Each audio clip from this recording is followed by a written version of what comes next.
আজকের গল্পের নাম এক ভূতুড়ে কাণ্ড। লেখক শিবরাম চক্রবর্তী। ভূত বলে কি কিছু আছে? যদি থাকে তো তিনি আমাকে কখনো দেখা দেননি। তার দয়া এবং আমার ধন্যবাদ। কৃপা করে দর্শন দিলে আমি দাঁড়িয়ে তাকে দেখতে পারতাম কিনা সন্দেহ। ভূতদের রূপগুণে আমার কোনো মোহ নেই। তাছাড়া আমার হার্ট খুব উইক। আর শুনেছি যে ওরা ভারী উইকেট। তবে ভূত কিনা ঠিক জানি না, কিন্তু অদ্ভুত একটা কিছু একবার আমি দেখেছিলাম রাঁচিতে। না, পাগলাগারদে নয়, তার বাইরে, সরকারি রাস্তায়। রাঁচির রাজপথ না হলেও সেটা বেশ দরাজ পথ। কি করে দেখলাম বলি। একটা পুরনো সাইকেল হাতে পেয়ে হন্ডুর দিকে পাড়ি জমিয়েছিলাম, কিন্তু মাইল সাথে যেতে না যেতেই একটা টায়ার গেল ফেসে। যেখানে বাঘের ভয় সেখানেই সন্দেহ হয়, এমন একটা কথা আছে না? আর যেখানে সন্দেহ হয় সেইখানেই সাইকেলের টায়ার ফাঁসে। জনমানবহীন পথ, জায়গাটাও জঙ্গলি। আরো 5 মাইল যেতে পারলে গায়ের মতো একটা কিছু পাওয়া যেত, কিন্তু সাইকেল ঘাড়ে করে নিয়ে যেতে হলেই হয়েছে। এমনকি সাইকেল ফেলে শুধু পায়ে হেঁটে যেতেও পারবো কিনা তাতে আবার ঢের সন্দেহ রয়েছে। হাঁটতে হবে আগে জানলে হাতে পেয়েও সাইকেল আমি পা দিতাম না নিশ্চয়ই। তখন আর সন্দেহ হয়নি। এই হব হব, সামনে গেলে 5 মাইল, ফিরতে হলে 7। দুদিকেই সমান পাল্লা। কোন দিকে হাঁটান দেবো হা করে ভাবছি। শেষ পর্যন্ত কি হাঁটতেই হবে?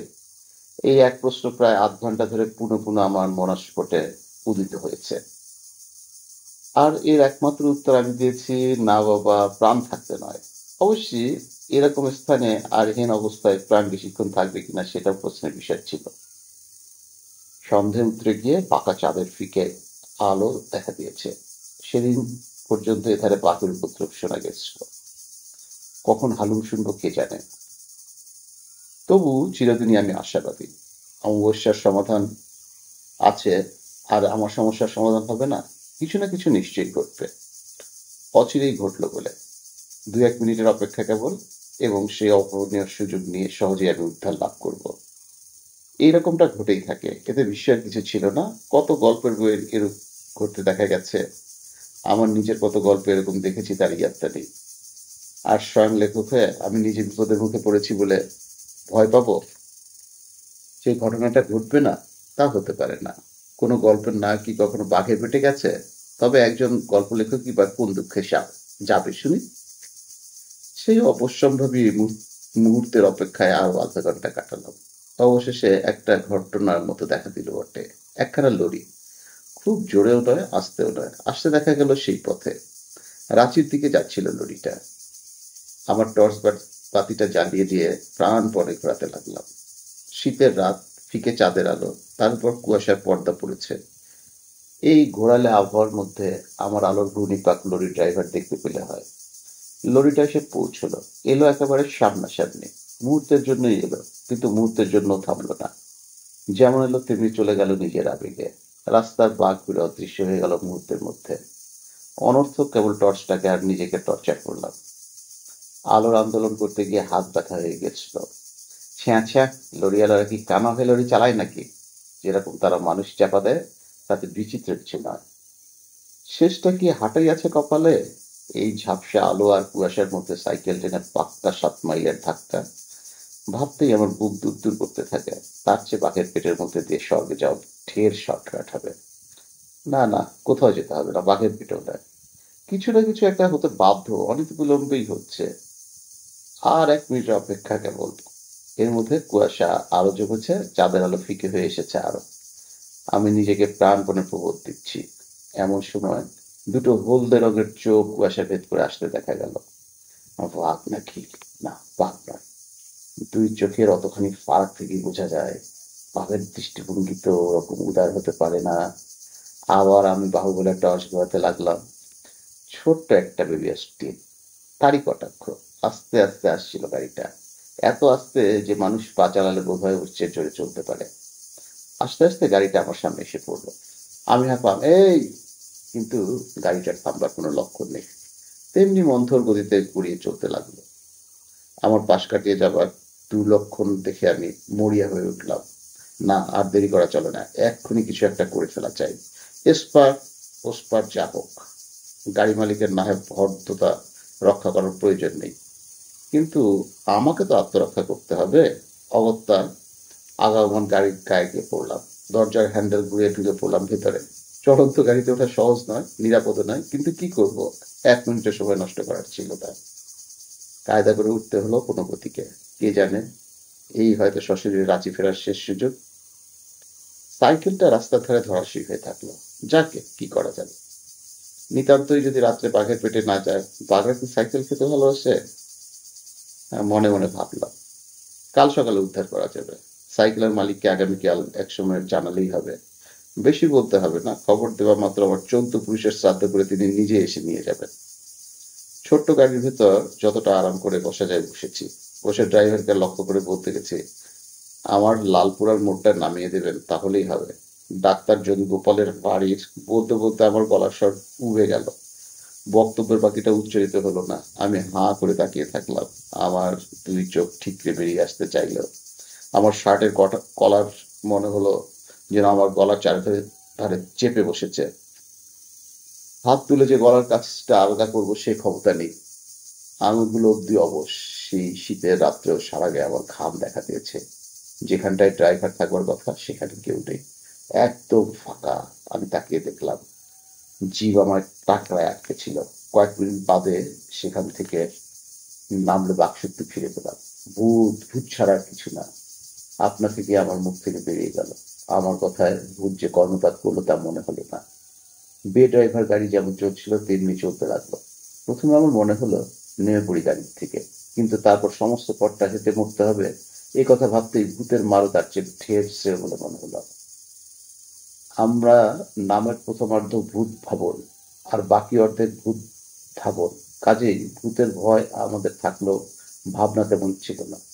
ভূতের হাতে মরল শিবলোক কিংবা রামরাজ্য, একটা কিছু আমি পাবই, সেটা একেবারেই নিশ্চিত। কিন্তু তাহলে এমন অভূতপূর্ব অবস্থায় আমার পড়তে হবে কখনো ভাবিনি। ড্রাইভার নেই এবং গাড়ির ইঞ্জিনও চলছিল না। তবু গাড়ি চলছিল এবং ঠিক পথ ধরেই চলছিল। এই কথা ভেবে এবং হেঁটে যাওয়ার চেয়ে বসে যাওয়ার আরাম বেশি বিবেচনা করে প্রাণের মায় ছেড়ে দিয়ে সেই ভূতের গাড়ি গিয়ে আশ্রয় করে রইলাম। আলস্যের সঙ্গে আমি কোনোদিনই পারি না। চেষ্টা করলে হয়তো বা কয়েক ক্লাসে পারা যায়, কিন্তু পেরে লাভ কি? লাভ তো টিমের। চিরকালের মতো এবারও আমার আলস্যই জয় হলো শেষটা। ঘন্টা দুয়েক পরে গাড়িটা একটা লেভেল ক্রসিং এর মুখে এসে পৌঁছেছে। ক্রসিং এর গেট পেরিয়ে যখন প্রায় লাইনের সম্মুখে এসে পড়েছি তখন হুঁশ হলো আমার। হুঁশ হুঁশ করে তেড়ে আসছিল একটা আওয়াজ। রেলগাড়ির আগমনী কানে আসতেই আমি চমকে উঠলাম। আপ কিংবা ডাউন, একটা গাড়ি এসে পড়লো বলে। অদূরে তার ইঞ্জিনের আলো দেখা দিয়েছে, কিন্তু আমার গাড়ি থামবার কোনো উৎসাহ নেই। বিনা ভাড়ায় গাড়ি চেপে চলেছি বলে কি অদৃশ্য ভূত আবার টেনে নিজের দলে নিয়ে দল ভারী করতে চাইছে?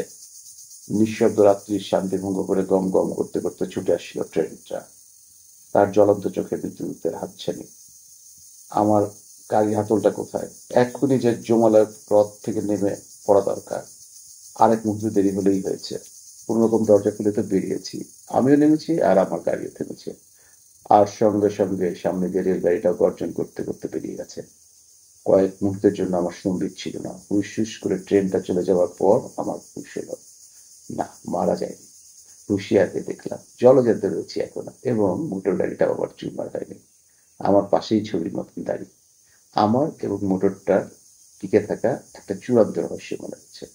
এমন সময় চোখে চশমা লাগানো একটা লোক বেরিয়ে এলো মোটরের পেছন থেকে। আমাকে একটু সাহায্য করবেন? এগিয়ে এসে বললেন ভদ্রলোক। দয়া করে যদি আমার গাড়িটা একটু ঠেলে দেন মশাই। 8 মাইল দূরে গাড়িটার কল বিগড়েছে। সেখানে থেকেই একলা এটাকে ঠেলতে ঠেলতে আসছি। সারা পথে একজনকে পেলাম না যে আমার সঙ্গে হাত লাগায়। যদি একটু আমার সঙ্গে হাত লাগান, লাইনটা পেরিয়ে আমার বাড়ি একটু গেলেই। ওই যে দেখা যাচ্ছে, আর 1 মিনিটের রাস্তা।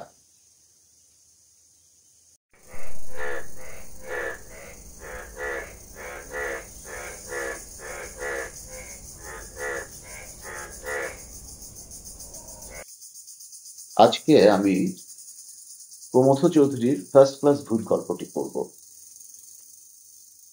আমরা তখন সবে কলকাতায় এসেছি স্কুলে পড়তে।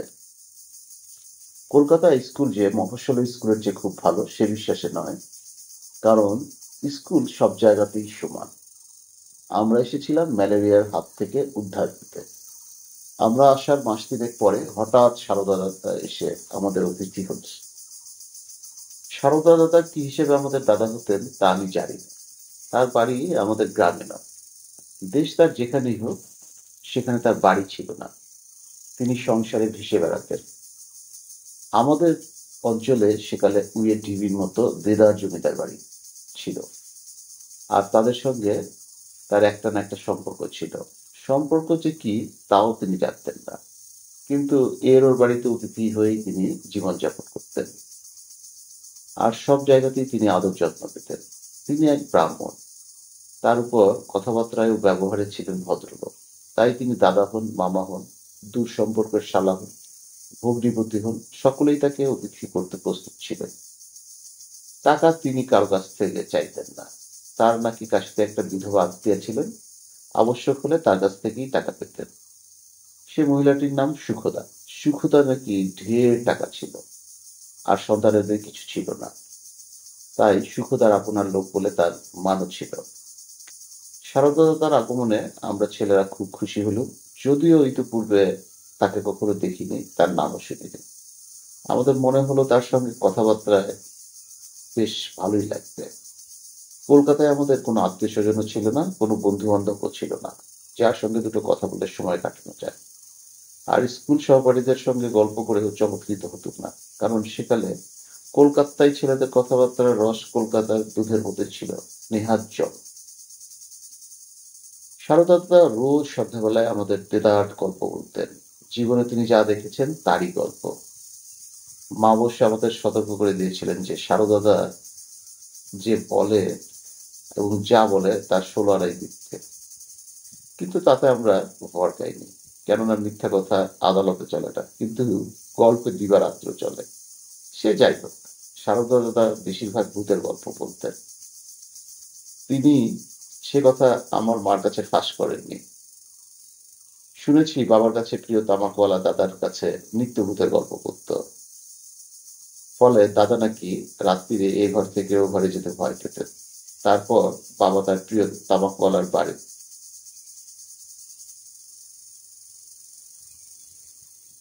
মা অবশ্য আমাদের সতর্ক করে দিয়েছিলেন যে সারদাদা যা বলতেন তার ১৬ আনাই মিথ্যে। কিন্তু তাতে আমরা ভর পাইনি, কেননা মিথ্যে কথা আদালতে চলে না, কিন্তু গল্পে দিবারাত্র চলে। সে যাই হোক, সারদা দাদা বেশিরভাগ ভূতের গল্প করতেন। তবে সে কথা আমরা মার কাছে ফাঁস করিনি। শুনেছি বাবার একজন প্রিয় তামাকওয়ালা দাদার কাছে নিত্য ভূতের গল্প করত। ফলে দাদা নাকি রাত্রিরে এ ঘর থেকে ও ঘরে যেতে ভয় পেতেন। তারপর বাবা তার প্রিয় তামাকওয়ালার আমাদের বাড়ি আসা বন্ধ করে দিলেন, পাছে মা সারদা দাদাকে বিদায় করে দেন। এই ভয়ে মার কাছে এই গল্প সাহিত্যের আর পুনরাবৃত্তি করতাম না। তাছাড়া কলকাতা শহরে যে ভূতের ভয় নেই। রাস্তায় আলো, পথের ধারে শুধু বাড়ি, জঙ্গল নেই। ভূতেরা আলোকে ভয় করে ও মানুষের চেঁচামেচিকেও ভয় করে। কলকাতায় আলো যতটা না থাকে, হল্লা দেদার আছে।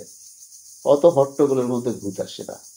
সারদা দাদা শুধু সেই সব ভূতের গল্প বলতেন যাদের তিনি সচক্ষে দেখেছেন।